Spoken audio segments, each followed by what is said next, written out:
दूसरा तवारीख की किताब 5वां बाब और उसकी 13वीं आयत से।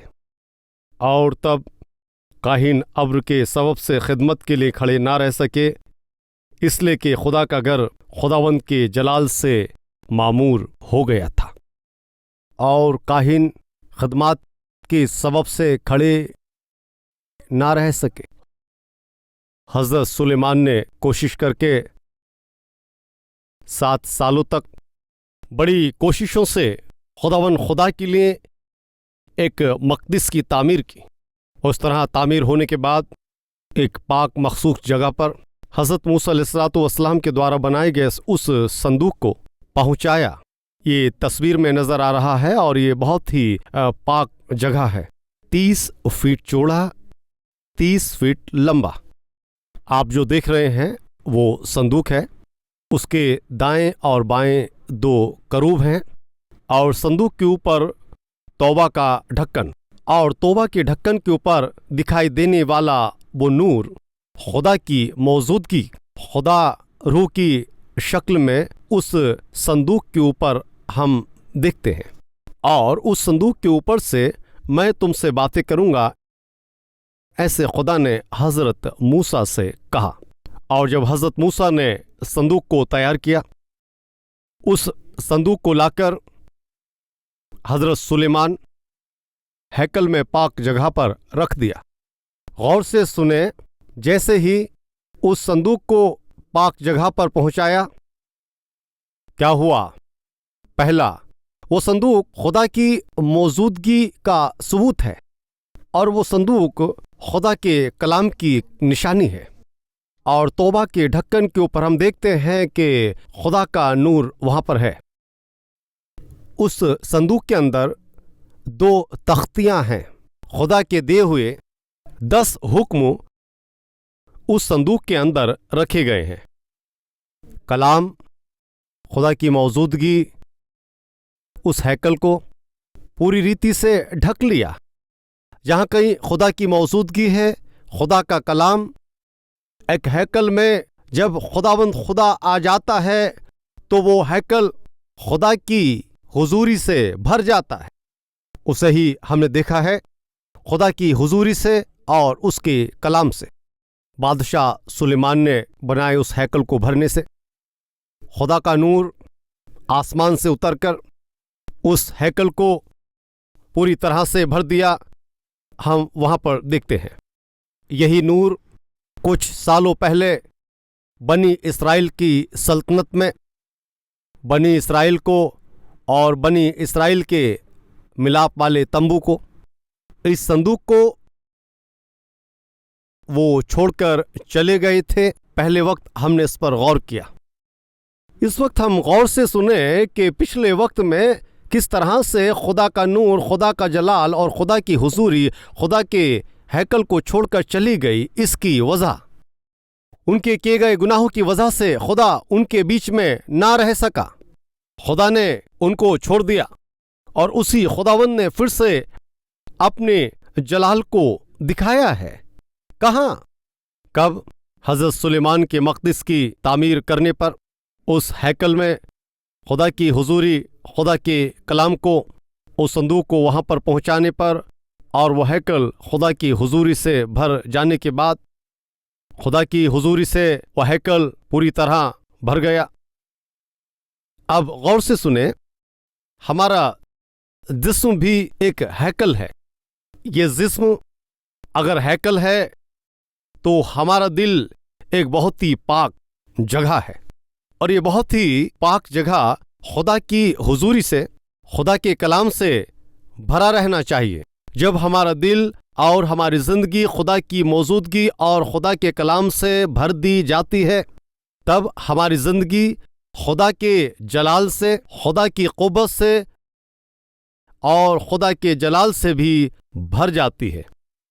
एक शख्स की ज़िंदगी खुदा के कलाम से और उसकी हुजूरी से भरकर चलाए जाने पर वो शख्स खुदा के लिए गवाह बनकर एक अच्छी ज़िंदगी को जीता है।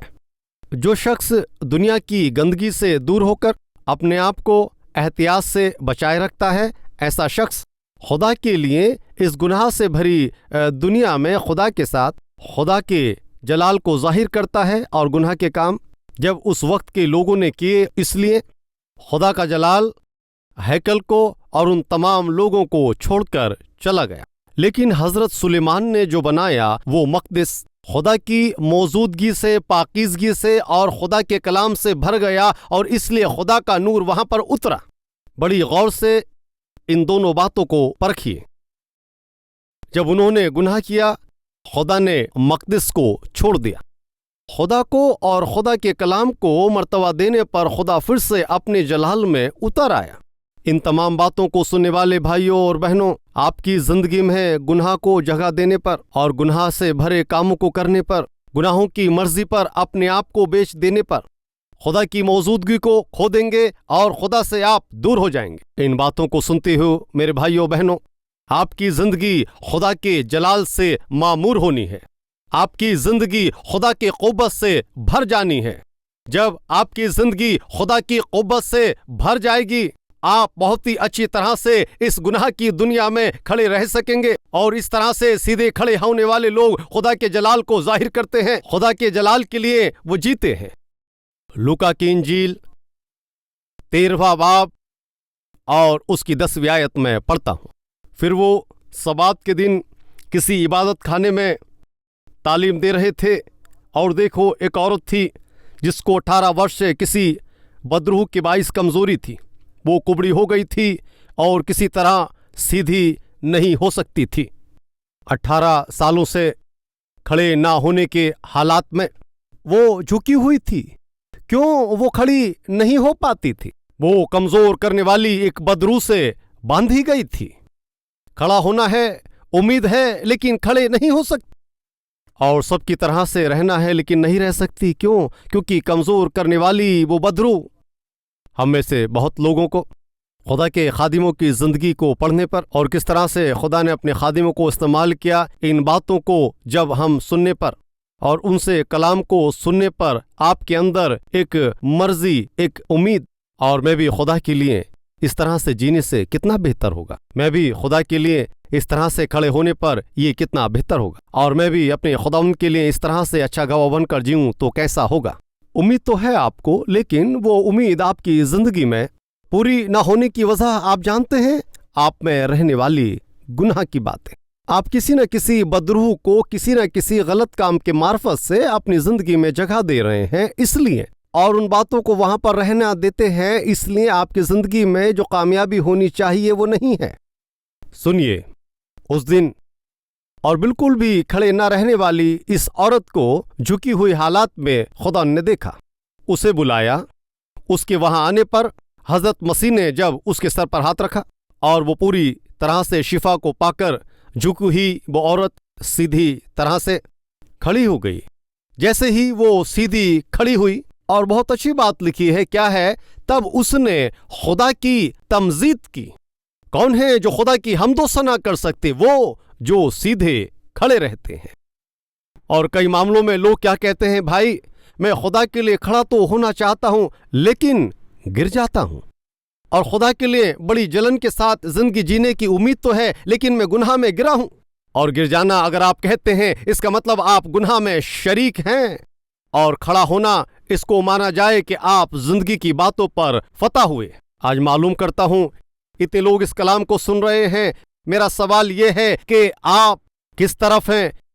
खड़े होने पर खुदा के जलाल करने वाले की तरह से, और खड़े होकर खुदा की तमजीद करने वाली उस औरत की शक्ल में है, फिर किसी न किसी गुनाह में बार बार गिरकर, उसके गुलाम बनकर, झुककर शैतान को आप एक गुलाम शख्स की मानिंद है क्या? गुनाह के लिए झुकने वाले लोग, और जो गुनाह के लिए झुकने वाले लोग हैं वो खुदा की तमजीद नहीं कर सकते, और वक्ती तौर की गुनाह की जिंदगी के लिए पकड़े जाने वाले, जिस्मानी बातों को पूरा करने पर तरजीह देने वाले, वो खुदा की तमजीद नहीं कर सकते और इज्जत नहीं कर सकते। अभी गौर से सुने, अगर आप खुदा की तमजीद नहीं कर पाते हैं तो, और खुदा की हम्दो सना की निकी जिंदगी यदि आपके पास नहीं है तो क्या होगा जानते हैं?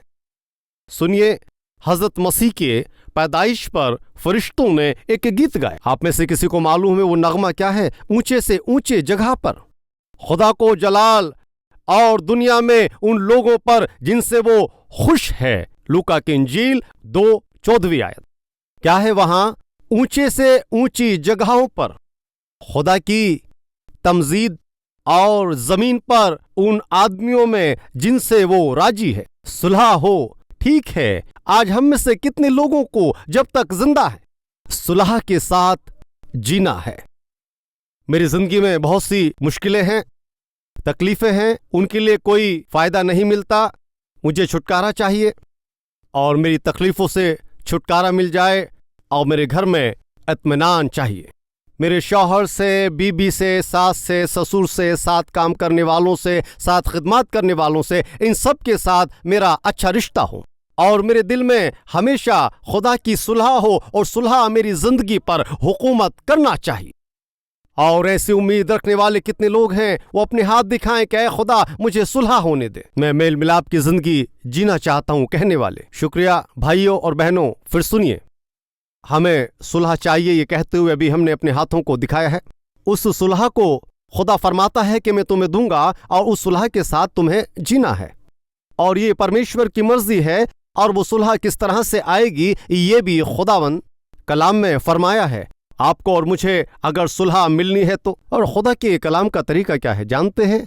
आलमे बाला पर खुदा की तमजीद हो, ये फार्मूला है। आपकी जिंदगी से खुदा का जलाल जाहिर हो, आपकी बातचीत से, आपके चाल चलन से, आपके सुलूक से, आपकी नजरों से, आपके पहनावे से खुदा का जलाल जाहिर होना है। जब आपकी जिंदगी आलमे बाला पर खुदा की तमजीद हो इस तरह से बन जाएगी, और जैसे ही खुदा की तमजीद होती है तो खुदा क्या करता है? वो हमारी जिंदगी में अपनी सुलह को दे देता है, तसल्ली को देता है, इत्मीनान देता है। ये बातें हमको चाहिए ऐसा कहकर लगभग सभी ने अपने हाथ दिखाए हैं। फिर अगर वो सुलह को हमें पाना है तो पहले हमारी जिंदगी के द्वारा खुदा की तमजीद कैसी होनी चाहिए? जोर से बोलेंगे, उसको जलाल मिलना चाहिए, यानी आपको खुदा की हम्दो ताजीम करना है, आपकी जिंदगी से खुदा को अच्छा लगना है। राइट। अभी हमने कलाम पढ़ा कि वो औरत 18 सालों से और बिल्कुल भी खड़ा ना हो करके झुकी हुई थी, और झुकी हुई वो औरत खुदा की ताजीम कर सकती है। वो ताजीम कर पाई नहीं। कब वो खुदा की हम्दो ताजीम कर पाई? जब वो सीधी खड़ी हुई।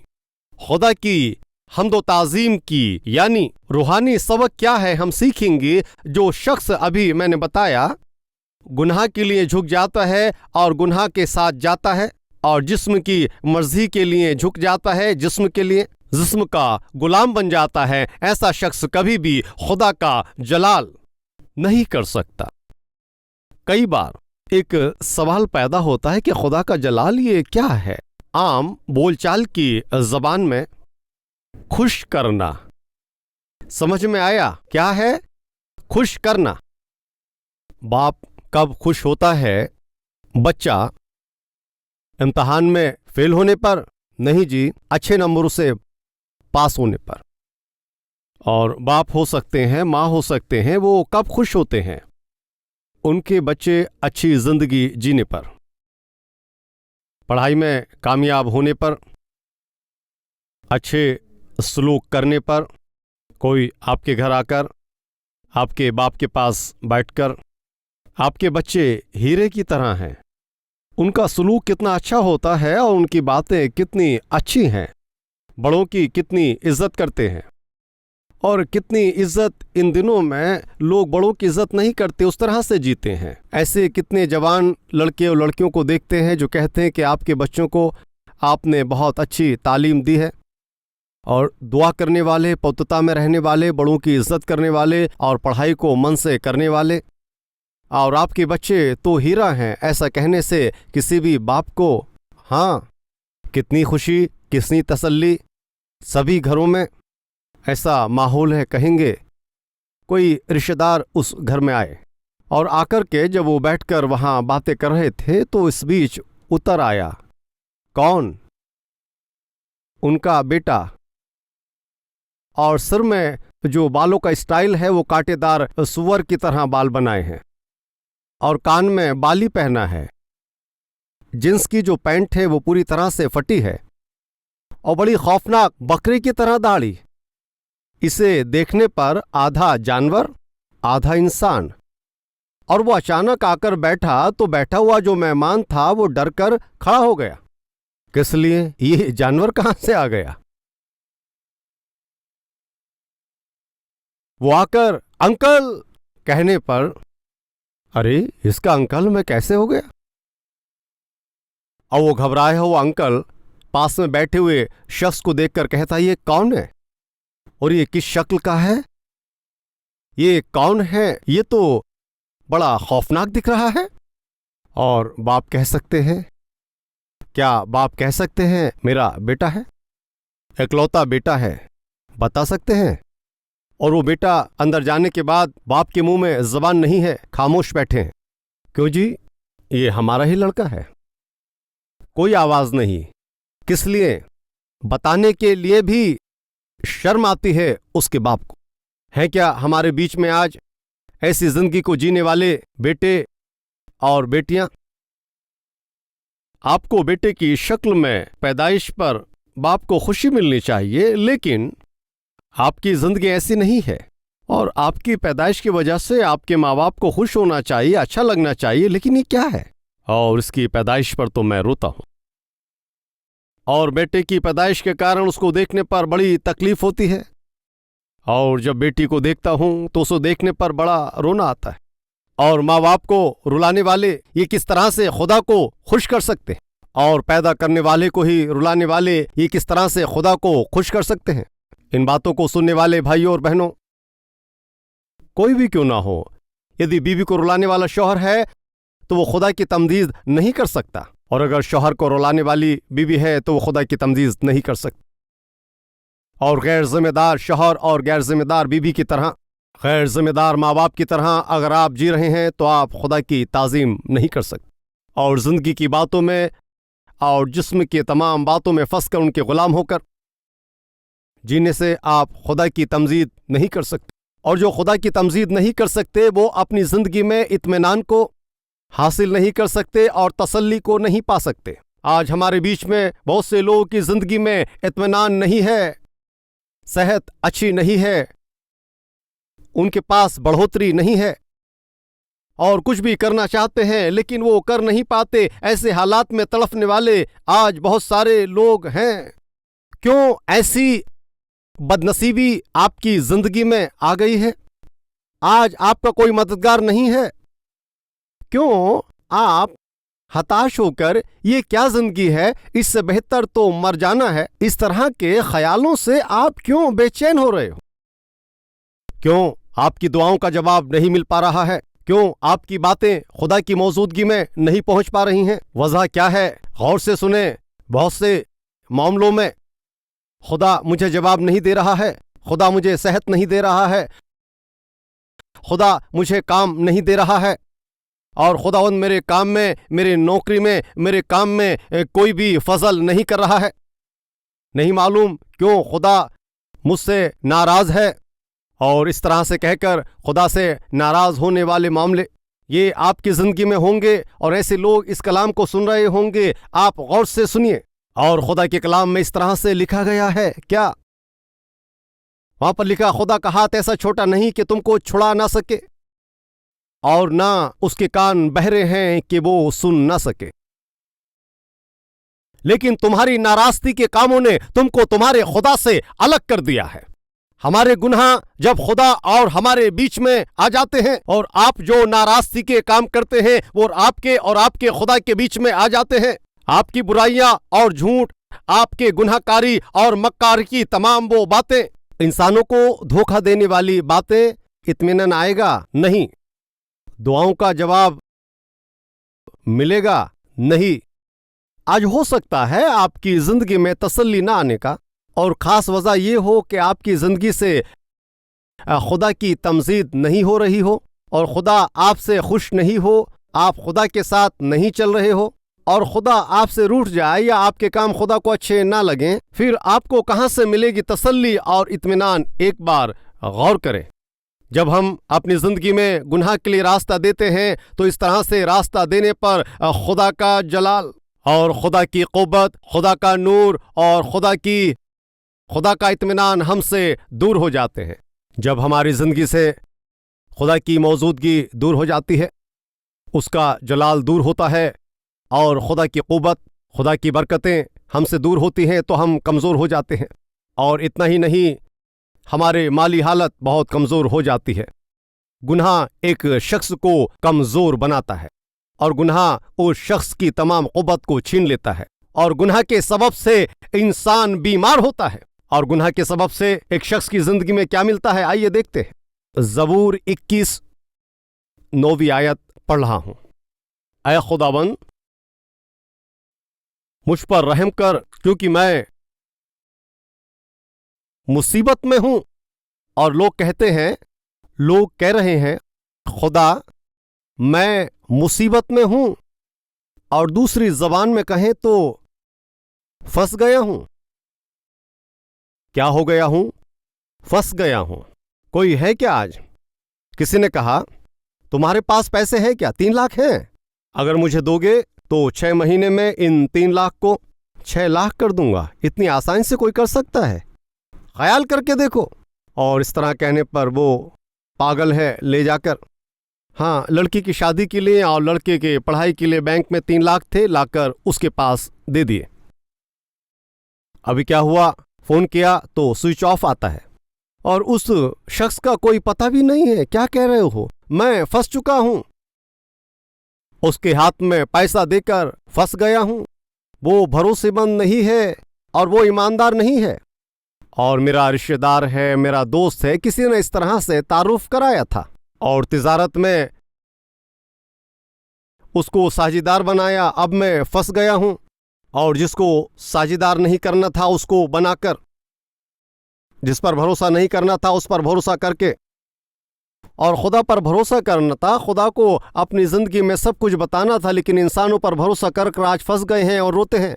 और वो अच्छा है ये सोचकर मोहब्बत की, वो अच्छी है ये सोचकर मोहब्बत की, और सिर्फ मोहब्बत करना ही नहीं, अपनी जिंदगी को सौंप दिया। अब वो लड़का या लड़की मेरी शक्ल भी देखना नहीं चाहता है, बचकर घूमता है, बचकर घूम रही है। मैं फंस गया हूं। फंस जाने का मतलब क्या है? बाहर ना निकलना। इन बातों को सुनने वाले भाई और बहनों, गौर से सुनिए।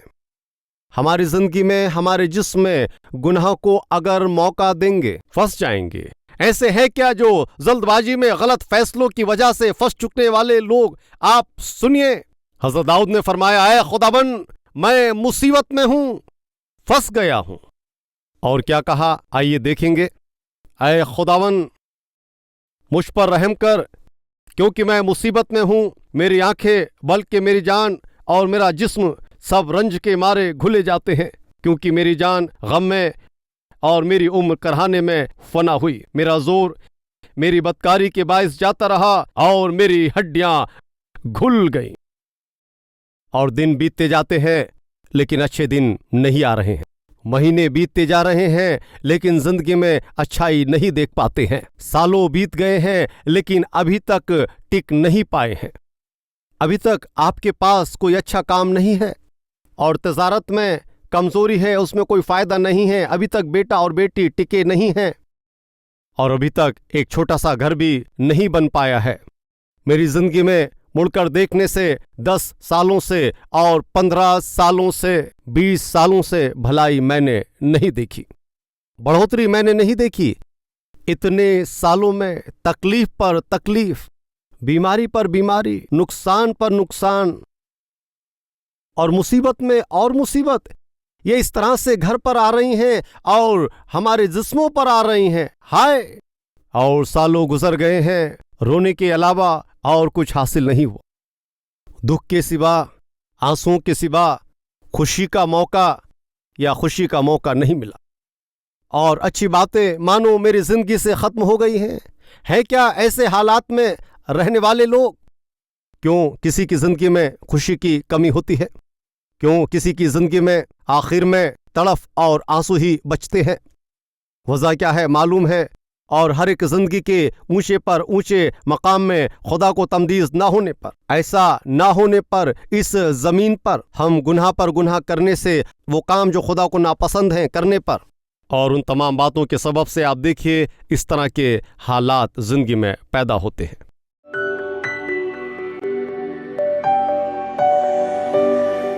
हमारे पाक खुदावंद खुदा, जितने लोगों ने आज आपके कलाम को सुनकर, खुदावन इस सच्चाई को जानकर, जो वक्ती तौर के गुनाहों में ज़िंदगी जीते थे और जिस तरह से अपनी मर्ज़ी के अनुसार चलने वाले लोग ऐसे कितने ख़तरे में हैं, आपने उनसे सीधे तौर पर बातें की हैं। और उस दिन आपका जलाल मक़दिस से उठ जाने की वजह गुनाह था। ऐ खुदावन, आपने जो हमें छोड़ दिया है इसकी वजह हमारे तमाम गुनाह हैं।